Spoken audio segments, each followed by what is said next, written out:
અભિનેત્રી ક્રિસ્ટીના પટેલે રાજકોટ પોલીસ પર ગંભીર આરોપ લગાવ્યા છે। સોશિયલ મીડિયામાં વિડીયો પોસ્ટ કરી આરોપ લગાવ્યો છે। પિતાના અવસાન બાદ સંબંધીઓ મિલકત માટે પરેશાન કરતા હોવાનો આરોપ લગાવ્યો છે। અભિનેત્રીના માતા એકલા હતા ત્યારે કેટલાક લોકો ઘરે આવ્યાનો આરોપ લગાવ્યો અને બળજબરીથી ઘરમાં ઘૂસી માતાને માર માર્યો છે। પોલીસને જાણ કરી છતાં ફરિયાદ ન લીધાનો આરોપ છે।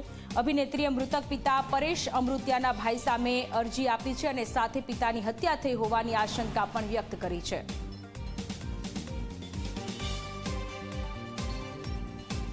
मेरे फादर की डेथ के बाद मैं बहुत कुछ फेस कर रही हूँ। 1 साल से मेरे फादर की फैमिली ने मतलब सारी प्रॉपर्टीज ले ली, सब ले लिया, बट मुझे उससे कोई फर्क नहीं पड़ा। हमने कोई रिएक्शन नहीं लिया, हमने लीगल एक्शन लिया जो यूजुअली सब करते हैं। बट अभी थोड़े टाइम बाद मैं जब मुंबई आई तो मॉम वहाँ पे अकेले रह रही है।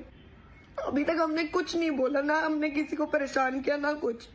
लेकिन कल रात में जो मेरे बड़े पापा हैं जिसका नाम है विपिन अमृतिया, जो मेरा भाई है आनंद अमृतिया, और एक और रैंडम बंदा था उसका नाम मुझे नहीं पता, इन तीनों ने मेरी मॉम को अटैक करने की कोशिश करी है और मेरे ही घर में घुस के उन्होंने मम्मी के साथ गलत हरकत करने की भी कोशिश करी है। कल हमने पुलिस वालों को भी बुलाया लेकिन उन्होंने मतलब कोई एक्शन ही नहीं लिया। मतलब ना हमारी रिपोर्ट ली गई, ना FIR ली, और हमने कमिश्नर से भी बात करने की कोशिश करी, वो भी कोई एक्शन नहीं ले रहे।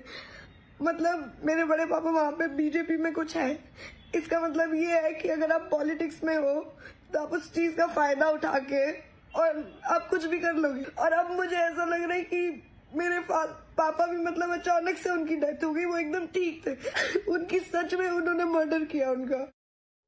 ક્રિસ્ટીના પટેલ કે જેઓ મુંબઈની અંદર એક્ટ્રેસ તરીકે પોતાની કામગીરી છે તે કરે છે, તેને સોશિયલ મીડિયા ઉપર એક વિડીયો છે તે પોસ્ટ કર્યો છે અને તેમને રાજકોટ પોલીસ ઉપર આરોપ છે તે લગાવ્યા છે કે તેમનો જે પારિવારિક પ્રોપર્ટીનો જે મામલો છે તેની અંદર પોલીસ દ્વારા તેમની ફરિયાદ છે તે લેવામાં નથી આવતી। આપણી સાથે ક્રિસ્ટીના છે, તેમની સાથે વાત। ક્રિસ્ટીના, શું ઘટના બની હતી તમારી સાથે અને તમારા મમ્મી સાથે?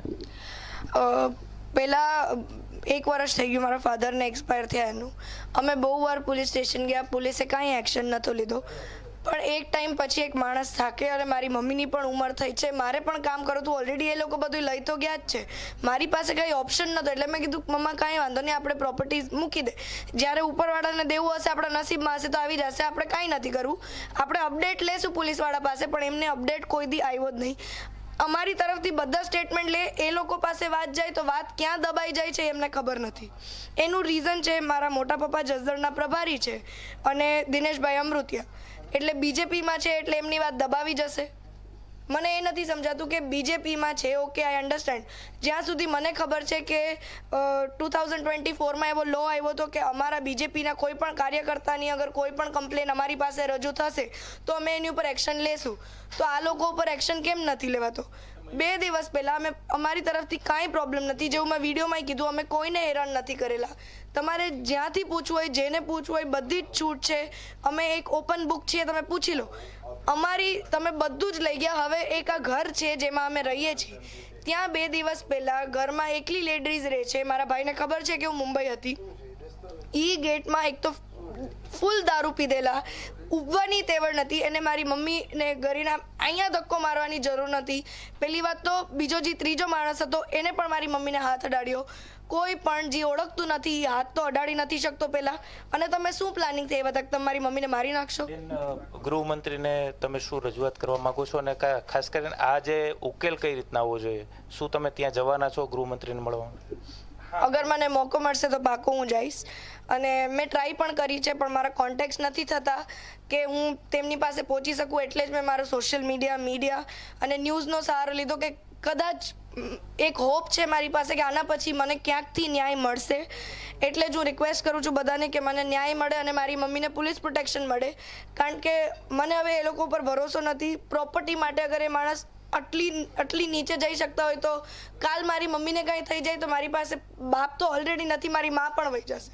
ચોક્કસ આપણી સાથે અંજુબેન છે। અંજુબેન, શું પ્રોપર્ટીનો આખો મામલો છે અને ખાસ કરીને હવે સરકાર પાસે અને પોલીસ પાસે તમે શું ન્યાયની માંગ કરી રહ્યા છો? મારી એક જ પહેલું તો મારું પ્રોટેક્શન જોઈએ છે, બીજું મારે એ જોઈએ છે કે મને ન્યાય એટલો મળે કે જેટલી પ્રોપર્ટી લઈ ગયા છે મારી, અને એને એમ કીધું કે 2008માં વિલ બનાવેલ છે, તો 2008માં 40 વર્ષે કેને ખબર હોય કે હું મરી જવાનો? 40 વર્ષે કે 42 વર્ષે કોઈ વિલ બનાવે?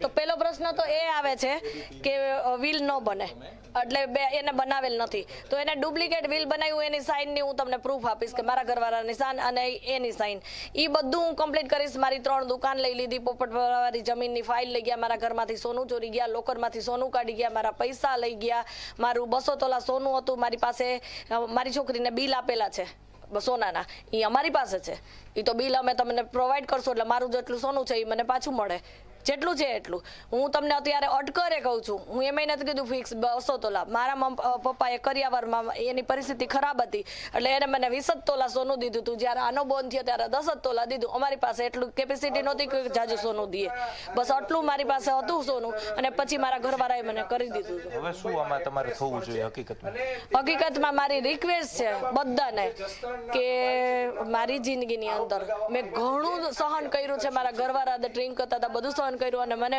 મારા જેઠને હું પપ્પાની જેમ રાખતી હતી, પણ એને મને દીકરીની જેમ ન રાખી અને મને ન્યાય ન આપ્યો. કેટલા કરોડની આ પ્રોપર્ટી પડાવી લેવાનો કારસો છે? આઈ થિંક 4-5 કરોડની પ્રોપર્ટી છે. મારી પાસે કઈ છે જ નહીં.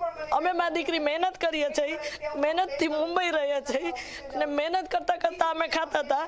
અમે કોઈની હેલ્પ નથી લીધી. અમે જેટલું અમે કમાઈ એટલું જ ખાઈશ ને અત્યારે અમારી બેંક બેલેન્સ તમને જોવાનું છૂટશે. અમારા નામે બેંક બેલેન્સ નીકળશે, કંઈ છે નહીં અમારી પાસે, પણ છતાંય અમને એમ થયું કે ઘરવાળા ઓફ થઈ જગ્યા. તો આપને મારી છોકરીને હાલો ચલો, એના પપ્પાનો શોખ હતો કે તારા મેરેજ થાય તો હું તને સોનું આપીશ, તને મકાન કરી દઉં. આ મકાન આદર્શ લક્ઝરિયા એના માટે કરેલું છે, અને એને ઈ પડાવી લેવું હતું બેંક વાળાને લોન લેવા માટે. એ કે બેંક વાળાને શીખવાડ્યું હશે કે તમે લોનમાં એમ કહેજો કે આનંદભાઈ અમૃતિયાના નામે કરો ફ્લેટ. એને આનંદ મારા ઘરવાળાએ ચોખ્ખી ના પાડી દીધી, રેકોર્ડિંગ છે મારી પાસે કે એના નામે નહીં, તારે કરવું હોય તો મને લોન દેવી હોય તો દે, નકર કાંઈ નહીં. ચોક્કસ જ જે પારિવારિક જમીનનો મામલો છે તે સામે આવ્યો છે, ને ખાસ કરીને જે અંજુબેન છે અમૃતિયા કે તેમના જે કૌટુંબિક ભાઈઓ છે તેમના દ્વારા તેમને દબાવવાનો પ્રયાસ છે તે કરવામાં આવે છે, અને પ્રોપર્ટીનું ખોટું વિલ બનાવી અને ક્યાંક આ પ્રોપર્ટી છે તે પડાવી લેવાનો આરોપ છે તે મૂકવામાં આવી રહ્યો છે. પરંતુ સાથે સાથે પોલીસ પણ ક્યાંક આ અંગે ફરિયાદ છે તે લેવાનો ઇનકાર છે તે કરી રહી છે, તેવું તેમનો સ્પષ્ટ આરોપ છે તે અત્યારે જોવા મળી રહ્યો છે. કેમેરા પર્સન ઉદય પવાર સાથે ગૌરવ દવે, ઝી મીડિયા, રાજકોટ.